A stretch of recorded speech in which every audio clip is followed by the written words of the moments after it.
Hello you guys, welcome back to my channel. So today I have a really fun video for you guys planned.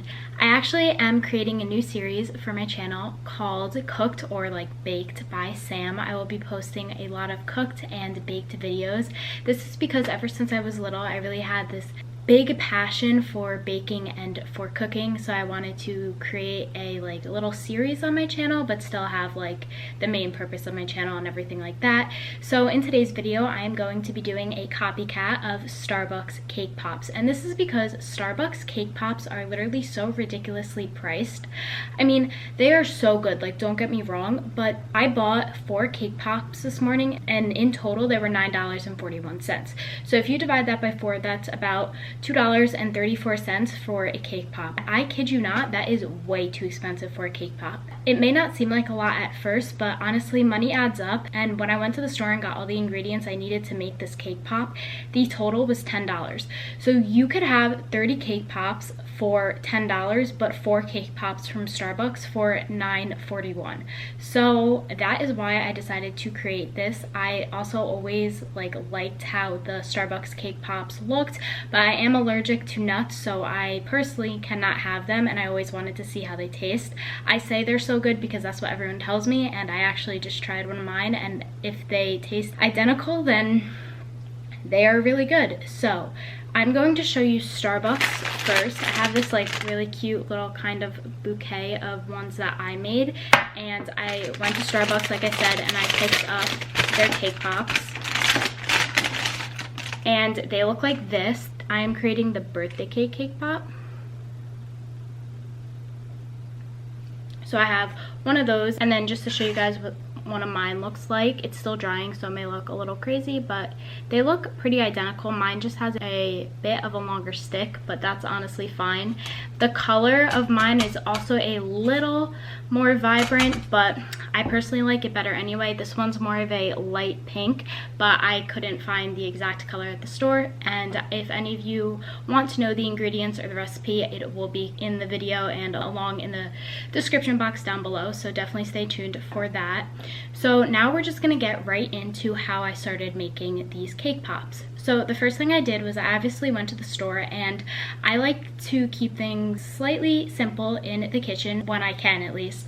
So I just used the Pillsbury white cake mix, and I followed the instructions in that. I just put all of the powder into the bowl with 3 eggs, a half a cup of oil, and 1 cup of water, and then I blended that all together. I made sure to spray my pan, and I put the cake mix into the pan and preheated my oven to 350 degrees while doing all of this. Then once I was done with putting my cake mix into the pan, I went ahead and put it into the oven for about 25 minutes, and then I took it out of the oven when it was done, obviously, and then let the cake cool for about 5 minutes outside of a refrigerator, so just like at room temperature.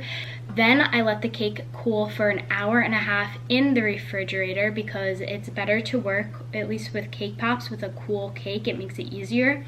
So I let it cool for about an hour and a half like I just said, and then I went ahead and started preparing the cake to actually make the cake pops. So if any of you didn't know, you have to make the cake first in like cake form, and then you actually form it into a cake pop. I have tried to do this so many times when I was little and just like throughout my life, and I never got it right. I literally couldn't figure out why I couldn't get the cake pop to stick on the stick or anything like that, but this time I finally did it, so I'm going to tell you all my tips and tricks. If you're anything like me when I was little, stay tuned because I literally have so many tips and tricks for you guys to make successful cake pops every single day and make it really easy in the kitchen. So the next thing I did was I cut around the edges of the cake because you don't want a crispy like cake pop, you want a more soft and smooth cake pop. So I cut around the edges of the cake and I just let those out to like let my family like nibble on them and snack on them and stuff like that. And then I broke the cake into pieces and put it in a bowl. A lot of people get a little grossed out about using your hands in the kitchen. I do use my hands when it comes to cake pops just because it is easier, but of course my hands were cleaned, so if you're going to use your hands, of course you guys know this, but wash your hands. And then I started like mixing the cake together and kind of forming it into like a little ball, just like you would do with cookie dough. And then once you do that, you add 2 tablespoons of vanilla frosting into it. You can use different colored frosting, but this won't change the color of the cake pop. If you want to, then that's totally up to you. But in this particular situation, Starbucks uses white cake mix. That's what I did. So I used vanilla frosting and I just did the same thing and blended it all together. And this makes the cake more moist and easier to roll into a ball. Now, if you don't want to use frosting, you can use coconut oil or vegetable oil. Any type of flavorless oil is perfectly fine to use, but frosting, in my opinion, tastes better. I know that varies depending on the person, but I like a little sweetness in my cake that comes from the frosting, so I just used the Pillsbury frosting that was the same one with the cake. And then I went ahead and rolled the cake into little balls, and this took about like 20 minutes just because it's not as easy as it looks. What I recommend to do, if you guys have that ice cream scoop that has that little like clasp thing that takes out the dough for you, use that. If not, I used a tablespoon and just scooped it up and then put it into my hands and then rolled it, and it worked pretty well. I mean, my cake pops aren't perfectly round. I'm not really sure what happened there, but definitely recommend the little tool that I just said. Not going to try to describe it again because, I mean, don't really know what it's called, but I'll put a picture right here. And then what I did is I went ahead and melted my Wilton's chocolate, which I got from Michael's craft store. You could also get it from Walmart if you don't have a Michael's by you. It's probably cheaper at Walmart anyway, but it honestly wasn't that expensive at Michael's. It was around like $2.49. And then I put that into the microwave for about 1:30 seconds and let it melt. I didn't put the whole package in. I put like 1/4 of the package in, and you'll see why in a minute. And then I stirred it and got one of my popsicle sticks and then put the tip of the popsicle stick into the chocolate and then put that into the center of my cake pops. Once I did all that, it is so important to put your cake pops in the freezer for about 20 to 30 minutes. What this does is it makes the cake pop really cold, and it makes the chocolate that is about to go on the whole entire cake pop and coat it a lot easier and makes it dry literally like that. So definitely do that. And I also just wanted to say really quick, if you don't have a microwave, another thing you can do to melt the chocolate is bring it to like a double boil. So you put a pot on the stove filled with water and let that boil, and then put the chocolate bowl on top of it and just like stir it, and it works literally the same way. It may take a little longer, but it still works and is a good trick if you don't have a microwave. Thankfully I have a microwave, or my parents have a microwave, so I just used a microwave.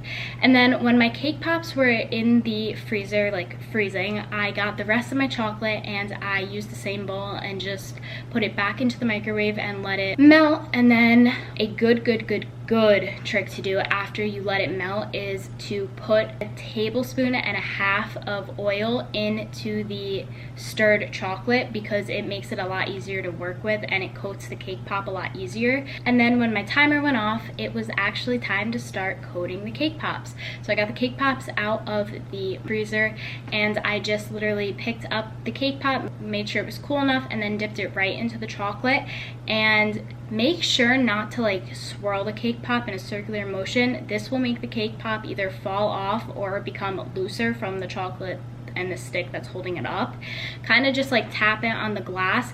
I forgot to mention this, but I used a cup just because it's easier to actually dip the whole stick in rather than use a bowl, and then like it kind of gets messy when you use a bowl. So definitely put the oil in a bowl, stir it, and then pour the bowl into the cup, and then go ahead and do what I just said. Put the cake pop that has the little chocolate and the stick into the chocolate and the oil, and then just take it out, tap it on the glass, and you're gonna have to put it in this styrofoam little like cake mold thing. I don't know what it's called. This is literally the key to making the cake pops like harden fast. It allows the cake pops to chill standing up, and it honestly for me like chilled in like 2 seconds. And on the first one you guys could see that I didn't put the sprinkles on because I thought I would have a little more time, and I didn't. So then on the next one I put the sprinkles on right away. I didn't realize this, but the Starbucks sprinkles are a little smaller than mine, but those were the only ones I could find. And I overall thought that the whole process of this was actually really easy and fun to make. and I would definitely recommend trying it.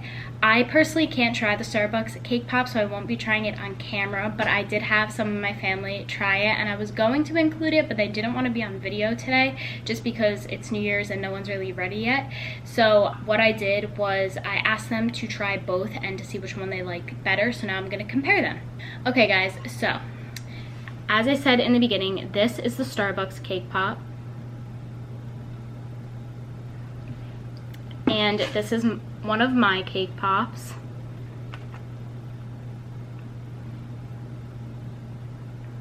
Personally, I like mine more. I wish mine were a little more round. I will definitely work on that next time. The only big difference I see is maybe my color is a little more vibrant, and the sticks, my stick is bigger than the Starbucks ones. I'm not sure why their stick is so small. I cannot find a small stick like this anywhere, but maybe I just need to go to a different store next time. Another thing that I really like is Starbucks's has like this little line of chocolate, which I think adds to the cake pop a lot. Mine doesn't, but I still like personally think mine looks better. Maybe not like round wise, but color wise, I personally think the vibrant color is better than like the dull light pink color. I don't know, let me know what you guys think down below. I know that they do need to be a little more rounder next time. Not positive what happened here, but it's fine, you know, trial and error.